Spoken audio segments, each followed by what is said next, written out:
There are many cults that deny the deity of Christ. But I can tell you this, if Christ is not God, He is not a Savior. It was necessary that the sacrifice be a man. The blood of bulls and goats will not take away our sin. Man has sinned. Man must die. A man must take our place. But the one who died had to be more than a man. It was necessary that He be God. There are many passages in the Old Testament where God says that He alone is the Savior. God alone is Savior. Who but God could withstand the wrath of God? The wrath of God melts mountains. It dries up oceans. It swallows up worlds. In order for Christ to bear our suffering as a man, deity was required to sustain Him. It doesn't mean that it was easy for Him because He was God. He suffered the wrath of God as a man, but His deity sustained Him.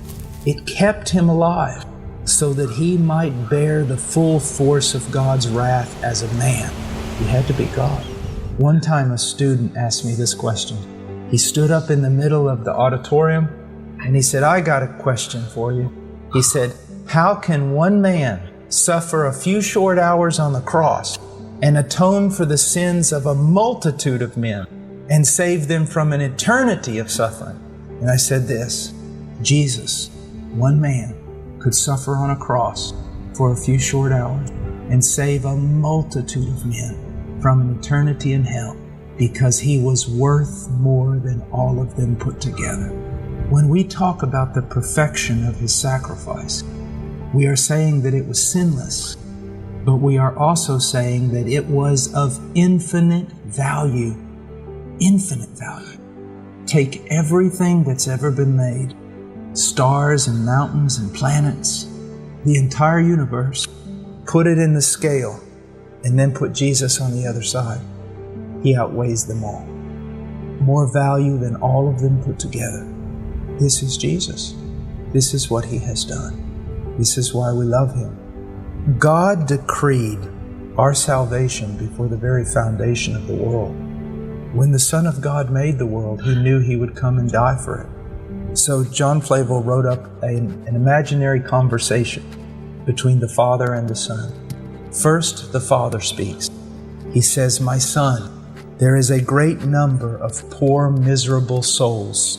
They have completely undone themselves, and they now are exposed to my justice. Justice demands satisfaction for them. Our justice will condemn them to eternity in hell. My Son, what shall be done for these souls?" And then the Son speaks. "Oh, my Father, my love and pity for them is so great. Instead of having them to be destroyed eternally, I will be responsible for them. I will be their guarantee. Bring in all their bills. Bring in everything they owe you so that I may see them, so that there'll be no after reckonings with them. They'll never have to pay." Jesus knew what it was going to cost Him, but He did it anyways. Sometimes young men, they'll tell me, "I'm in love with a girl," and then they marry her. And then they come back to my office and they say, "What have I done? If I had known it was going to be this difficult, I would have never married." But Jesus knew how difficult it was going to be, and He did it anyways. He also says, "Father, bring in all the bills. I'm going to pay them all, so that later on they will not have to pay anything." That's a wonderful illustration of justification. He paid everything. There's nothing left for you to pay. When He said, "It is finished," it means paid in full. Isn't this wonderful? He did it all. There's nothing left for you to pay. You couldn't pay it, even the smallest penny, but He paid the full thing. He says, "Father, at my hand you may require it. I would rather suffer the wrath that is due them than they should suffer it. Upon me, my Father, upon me be all their debt." And then the Father says, "But my Son, if you take their place, you must pay everything. Do not expect that I will go easy on you. If I spare them, I will not spare you." And the son answers, I am content, Father.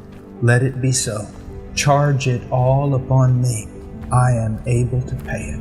And though it completely undoes me, though it impoverish all my riches, I am content to do it. This is how much the Son loves you, but also this is how much the Father loves you.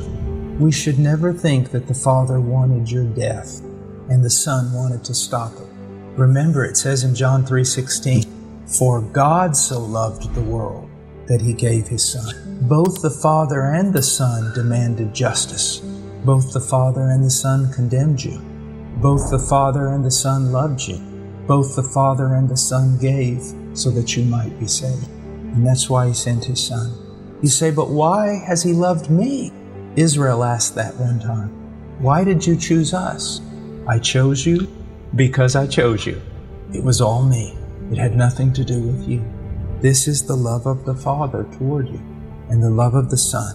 God gave Abraham his son, but now God comes to Abraham and he says, take now your son, your only son, whom you love. So we're seeing more than Isaac here. Take now your son, whom you love, Isaac, and go to the land of Moriah and offer him there as a burnt offering on one of the mountains of which I will tell you. And Abraham obeys. He takes his son up the mountain. He lays him on an altar. In obedience to God, he draws back the knife. Abraham stretched out his hand and took the knife to slay his son. But the angel of the Lord called to him from heaven and said, Abraham, Abraham. And he said, Here I am. He said, Do not stretch out your hand against the lad, for I know that you fear God, since you have not withheld your son, your only son, from me. At the sound of the Lord's voice, Abraham turns around and he sees a ram that's caught in the thicket by its horn. And he calls God Jehovah Jireh, the Lord will provide. And we hear the end of that story and we breathe a sigh of relief. We think to ourselves, that was frightening. That was not the ending of the story. The curtains drawn to a close and Isaac was saved. But 2,000 years later, the curtains open back up.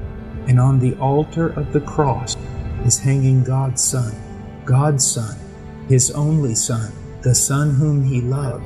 And God takes the knife out of Abraham's hand and he drives it through the heart of his only Son. God did provide a ram. He provided a lamb, a spotless lamb, his Son. Someone had to die. Someone had to suffer the wrath of God. The Son loved you so much, he died. The Father loved you so much, he crushed his only Son. Isaiah 53:10, but the Lord was pleased to crush him, putting him to grief. The Lord is the four-consonant name Yahweh. The Lord was pleased to crush the Messiah, putting him to grief. That doesn't mean that God got joy out of crushing his Son.